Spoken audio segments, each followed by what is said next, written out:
మీ party కార్యకర్తల నుంచి చాలామంది చెప్తున్నమాట, మా ముఖ్యమంత్రి హైదరాబాద్లో ఉంటున్నారు, ఎవరిని కలుస్తున్నారు, ఓకే, కానీ జిల్లాల్లోకి ఎప్పుడు వస్తారు, జనాల్లోకి ఎప్పుడు వస్తారు, కార్యకర్తలకు వెళ్ళి వస్తారు, ఎప్పుడు వస్తారు, పాదయాత్ర టైంలో కలిసిన వాళ్ళు కావచ్చు, చాలామంది గ్రాస్ రూట్లో ఏం జరుగుతుందో ముఖ్యమంత్రి తెలుసుకోవాలి, మీరు ఏమన్నా ఇంటర్వ్యూలో ఆ మాట చెప్పండి అని చెప్పారు. డెఫినెట్గా నేను రెగ్యులర్గా నువ్వు చూడు ఎవ్రీ 15-20 డేస్కు జిల్లాల ప్రోగ్రాంలు పెట్టుకొని వెళ్తున్నాను. కాకపోతే ఇక్కడ అధికారులు కానీ నాయకులు కానీ పరిపాలన కానీ అస్తవ్యస్తంగా ఉంది.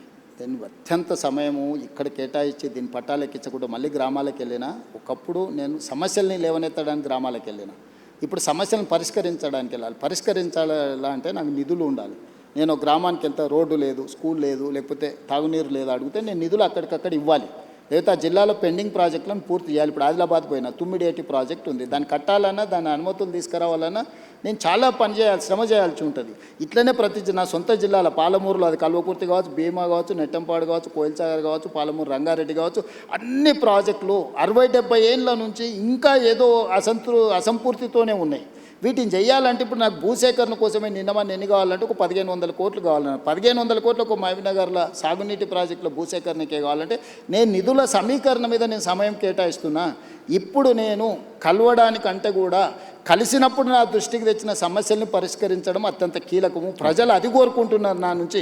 కార్యకర్తలు ఏంటంటే నాతో ఉన్న ఇంటిమసో లేకపోతే నాతో ఉన్న పరిచయమో ఒకసారి కలవాలని. అందుకే నేను మ్యాక్సిమం నా ఇంటికాడ ఎవరు వచ్చినా నేను కలుస్తాను. నా దగ్గర ఏం పెద్ద బ్యారికేడ్స్ ఉండవు, ఇవన్నీ ఏం వ్యవస్థ ఉండదు. నేను ఏ ఇంట్లో ఉన్నానో అదే ఇంట్లో ఉన్నా, జడ్పీటీసీ ఉన్నప్పుడు ఏ ఇంట్లో ఉన్నానో, ముఖ్యమంత్రిగా అదే ఇంట్లో ఉంటున్నా. అదే విధంగా వచ్చిన వాళ్ళల్లో టీ తాగుతారు, నాతో 5 నిమిషాలు మాట్లాడతారు, పోతారు. సరే వాళ్ళు అడిగిన వాళ్ళు ఇప్పుడు నా దగ్గర పదవి ఇచ్చే అవకాశం ఉంది కాబట్టి పదవులు అడిగితే నేను ఇవ్వలేకపోవచ్చు. ఎందుకంటే ఉన్నాయి లిమిటెడ్, పోటీ ఎక్కువ ఉంటుంది. కాంగ్రెస్ అంటే మరీ ఎక్కువ ఉంటుంది.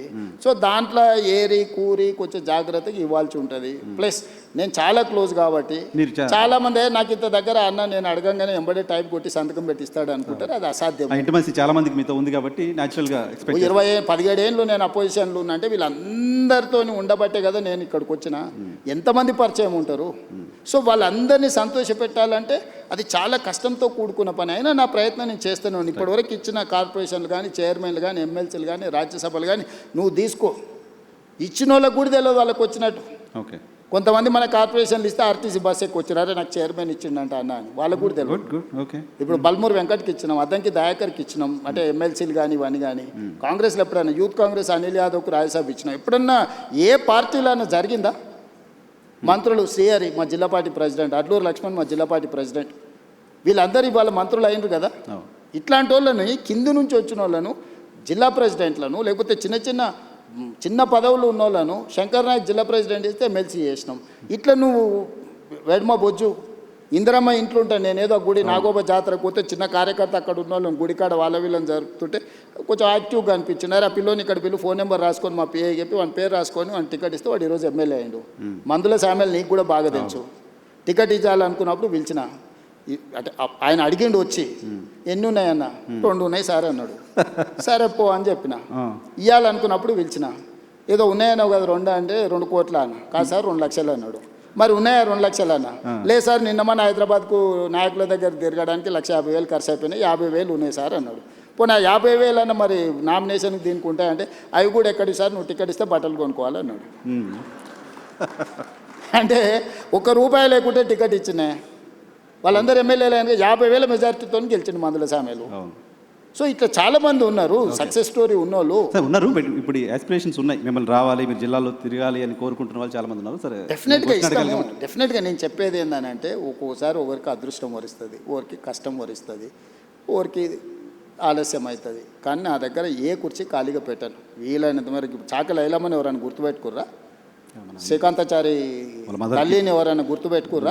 మహిళా కమిషన్ మెంబర్ ఇచ్చారు. కోదండరామ్ సార్ని ఎవరైనా గుర్తుపెట్టుకున్నారా? ప్రొఫెసర్ తిరుమలరావు గారిని ఎవరైనా గుర్తుపెట్టుకున్నా? అక్నూరు మురళిని ఎవరైనా గుర్తుపెట్టుకున్నా? నేను ఇట్లా ఒక 50 పేర్లు చెప్తాను. తెలంగాణ ఉద్యమంలో పార్టిసిపేట్ చేసిన వాళ్ళందరినీ పిలిచి పదవిచ్చి ప్రభుత్వంలో భాగస్వాములను చేసిన. ఓకే. సో 9 మంది కళాకారులను గుర్తించి కోటి రూపాయలు ఇచ్చి వాళ్ళకు పట్టాలు ఇచ్చి రాష్ట్ర అవతరణ దినోత్సవం గుర్తించిన. అందశ్రీ రాసిన పాట తెలంగాణ ఉద్యమాన్ని ఎక్కడికి తీసుకెళ్ళింది? 10 ఏళ్ళ ముఖ్యమంత్రి ఎన్నడన్నా చూడనని చూసిండా? జయ జయ హే తెలంగాణ గీతాన్ని రాష్ట్ర గీతంగా మార్చింది నేను కాదా? తెలంగాణ తల్లిని అంకితం చేసింది నేను కాదా? కులగణన చేసింది నేను కాదా? మాదిగ వర్గీకరణ చేసింది నేను కాదా? ఓకే, ఇవన్నీ ఎవరు చేసిరు? ఇవన్నీ నేనే కదా చేసింది. ఇవన్నీ కూడా సుదీర్ఘకాలంగా దశాబ్దాల నుంచి పెండింగ్ ఉన్న సమస్యల్ని కూడా ఒకటొకటి పరిష్కరించుకుంటూ వస్తున్నా నేను. రైట్. మూసి ప్రక్షాళన కూడా అందరు ముఖ్యమంత్రులు మారిండ్రు. కానీ నిక్కచ్చిగా నిలబడి ఏమైనా సరే చేస్తా అన్న వాళ్ళు ఒక్కరిని చూపించు. నేను ఈరోజు చెప్తున్నా, మూసి చేస్తా, ఎవ్వరు అడ్డం వచ్చినా చేస్తా.